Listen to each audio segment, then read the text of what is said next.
Here's my list on how I get my kids to do chores. It's here so it reminds me, it reminds their daddy, so they get reinforcement from both of us. Celine can't read yet, she's 4 years old, but she knows her letters and she can say and there's a picture of a can with a garbage can with a yellow lid on it, recycling, every day of the week. Now I can change this later because that's kind of redundant, but it shows her how many times she has to do it throughout the week. Clear her plate and her forks and knives and spoons and bowls, but she can read this. She knows what that means. Pick up the pillows from our toy room.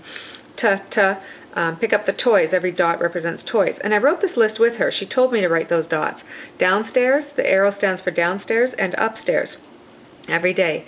When my 1-year-old rips out or takes down DVDs and they're all over the floor, it's my 4-year-old's job to pick up the DVDs, CDs, and pick up the magnets from the fridge. And here I have a picture of the fridge. Not the best. If there's any artists out there, I'm sure you could do a better job, but there's my gray fridge.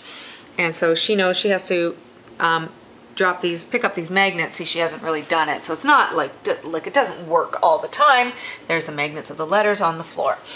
I know for you melancholies out there, I could probably pick it up and just be done with it right now, but for us cholerics, we don't roll that way. Okay, so I'm doing my best. This is mop the floor. It's her job to mop the floor every day. Now, it doesn't work every day, but throughout this year, if I can just get her to realize she has to pick up these DVDs, CDs, and magnets, she has to pick up the pillows, some really simple things. She has to do recycling every day. She gets into routine, and as the year goes on, in a few months, these jobs will seem very easy to her, even having to pick up the toys upstairs and downstairs. My 6-year-old can read, so she has this color coordinated list down here. It's her job to sweep every day, to clear the table every day, to unpack the dishwasher every day. Now, she's too short for the dishwasher, but I'm going to walk over here. If I ask her to do the dishes, then I'll get this. Oh, there's my cat, because I have cat allergies, so he stays in the closet at night.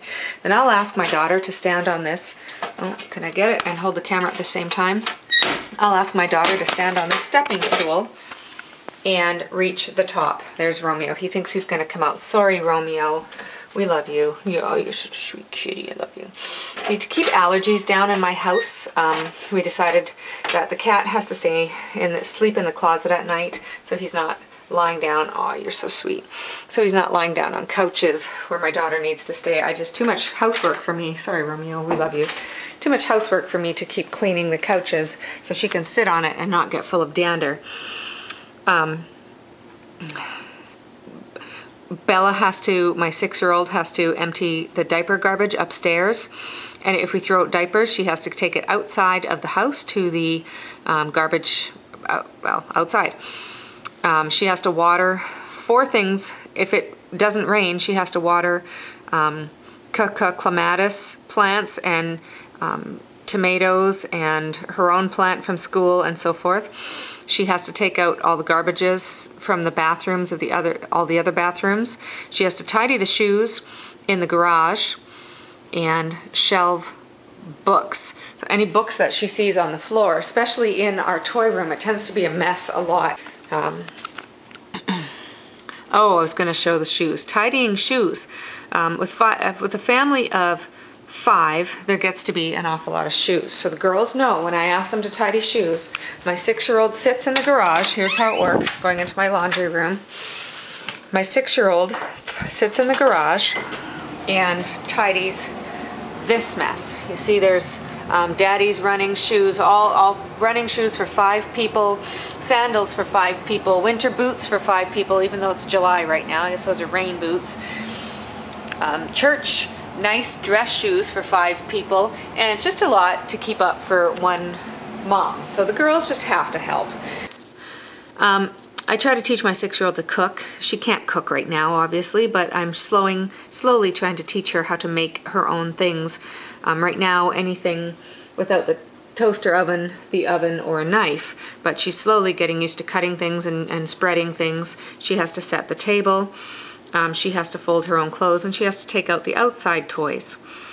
I'm also teaching her how to clean the bathroom, so she has to do the bathroom counters upstairs and downstairs. She has to learn how to get a rag and how to fill up the sink with a little bit of cleaning solution and water, and then clear off the sink, wipe it down, and then put everything back on the sink in a pretty nicely arranged way. And that's how I get my girls to work. If you walk upstairs, and I'm going to be quiet when I walk upstairs because my kids are sleeping, it's late. All my husband and I do now is we sit right here in this landing. So we say, hey, read your list. That's what we do now. Sometimes we'll cuddle with the 1-year-old. We just point to the bathroom and say, read your list. So the girls at this point know what to do by themselves, and because they don't think very well when it's time to go to bed. So here's the list they have to read. Celine doesn't read, so she wrote her name, and we talked about it. So the first thing she has to do is potty. So she sits down and goes to the bathroom. Then she comes and reads her list, because by then she forgets. She has to take off her clothes and put them in the laundry. She has to find her pull-ups and her pajamas. She has to cut her nails, or remind Mommy to cut everybody's nails, which isn't every night, but that way I remember. Then she gets in the bath. She dresses herself, brushes her hair, brushes her teeth. They share a towel because she's kind of small and she doesn't really get the towel that wet. It's not really that dirty. So she just puts the towel beside the bath for her sister. Then she has to go to her room and read quietly while I help her sister to get dressed. And then by then she has to go to the bathroom again, especially in the summertime. They drink so much, they really try to make sure that they've gotten it all out before they go to bed. My 6-year-old wrote this, and she can read, so I wrote what she has to do, and she comes back and she has to get her pajamas from her room and lay it out on the floor to get ready for bed. She gets a drink. She has to pull her ponytails out of her hair and then brush her hair, which can sometimes take up to 5 minutes just to do those two. She takes medicine, so she has oils and creams for her skin and allergy medicines in allergy seasons.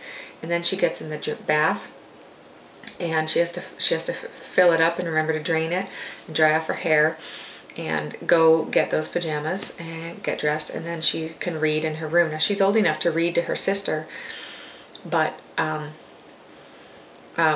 we still like to go in and read to them if we can. We try to read every night, and then she goes to the bathroom again. And that usually, if she drinks up here, it's usually she goes to the bathroom first and then she drinks. That's usually about 30 minutes at least before she get to the bathroom again, so she can kind of make sure she's not so dehydrated, especially in the summertime, and then get rid of it right before she goes to bed. It's usually like an hour and a half if she reads and then we sit and read to her. It's usually like an hour and a half from the time she drinks to the time she goes to the bathroom, and that's it. And then I try to put a time. That's kind of for both me and my husband to remember to get them to bed by 9 o'clock in the summertime. Maybe that'll have to be earlier when school starts, but that's what works for us. And that's how I get my girls to go to the bathroom or get ready for bed more independently.